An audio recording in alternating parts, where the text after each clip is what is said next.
I'm taking these Super Duty wheels off that I have adapters behind because I've been rubbing on my bed here and I don't want them to keep rubbing on the bed. So I got these Alcoas that hopefully I can get cleaned up. I have a set of 4 of these. 2 of the other tires are junk, but I'd like to put all 4 of the Alcoas of this style on here. And yeah, just so I can actually hook on the little car hauler or whatever to haul the little tractor around, or if I need to go get it.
So there you go. We changed these 2 tires. Now we're gonna go hook on the flatbed trailer and go get a tractor. So.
Ford 861 diesel.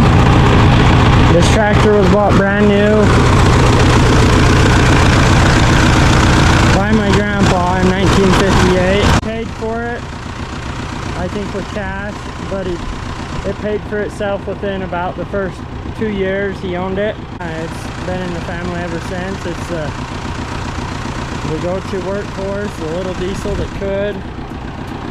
It's one heck of a little tractor, and one day we'll get around to restoring it. It's been painted many times, but